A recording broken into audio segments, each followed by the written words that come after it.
ایک موقع ایسا آیا جب حضرت عبداللہ بن عباس رضی اللہ عنہ کی قائل کرنے کی صلاحیت حضرت علی رضی اللہ عنہ کی خلافت کے دوران استعمال ہوئی۔ حضرت معاویہ رضی اللہ عنہ کے خلاف اسٹینڈ لینے والے علی رضی اللہ عنہ کے سپورٹرز کی ایک بڑی تعداد نے ان کا ساتھ چھوڑ دیا تھا۔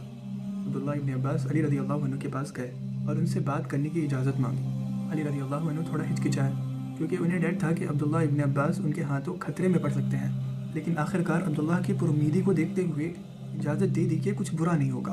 عبداللہ اس گروپ کے پاس گئے، وہ عبادت میں مصروف تھے۔ کچھ لوگ ان سے بات کرنے کو تیار نہیں تھے، لیکن باقی سننے کے لیے تیار ہو گئے۔ عبداللہ نے پوچھا، مجھے بتاؤ، تمہیں اللہ کے نبی کے چچا زاد بھائی، ان کی بیٹی کے شوہر اور سب سے پہلے ایمان لانے والوں میں سے ایک کے خلاف کیا شکایتیں ہیں؟ ان مردوں نے علی رضی اللہ عنہ کے خلاف 3 بنیادی شکایتوں کا ذکر کیا۔ پہلی یہ کہ انہوں نے اللہ کے دین سے متعلق معاملات میں فیصلہ کرنے کے لیے مردوں کو مقرر کیا، یعنی علی رضی اللہ عنہ نے حضرت معاویہ رضی اللہ عنہ کے ساتھ تنازع میں ابو موسیٰ الاشعری رضی اللہ عنہ اور عمر ابن العاص رضی اللہ عنہ کی سلسیت قبول کر لی تھی۔ دوسری یہ کہ انہوں نے جنگ کی لیکن نہ تو مال غنیمت لیا اور نہ ہی جنگ قیدی بنایا۔ تیسری یہ کہ انہوں نے سلسیت کے دوران امیر المومنین کے لقب پر اصرار نہیں کیا، حالانکہ مسلمانوں نے ان کے ہاتھ پر بیعت کی تھی اور وہ ان کے جائز امیر تھے۔ ان کے نزدیک یہ واضح طور پر کمزوری کی نشانی تھی اور ایک اشارہ تھا کہ علی رضی اللہ عنہ اپنے جائز مرتبے کو بدنام کرنے کے لیے تیار ہیں۔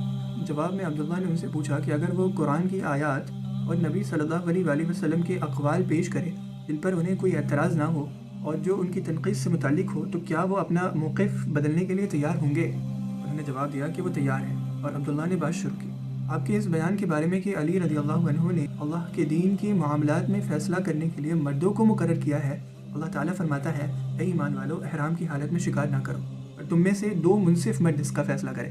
میں تمہیں اللہ کی قسم دیتا ہوں کہ مردوں کا ان کے خون اور ان کی جانوں کی حفاظت اور امن قائم کرنے کے لیے فیصلہ کرنا زیادہ توجہ کا مستحق ہے، یا یہ کہ ایک خرگوش کے بارے میں فیصلہ جس کی قیمت صرف 1 درہم کا 1/4 حصہ ہے۔ ان کا جواب یقیناً یہ تھا کہ مسلمانوں کی جانیں بچانے کے لیے سلسیت زیادہ اہم تھی۔ عبداللہ نے پوچھا، کیا ہم اس پوائنٹ کو ختم کر چکے؟ اور ان کا جواب تھا، اللہم نعم او اللہ۔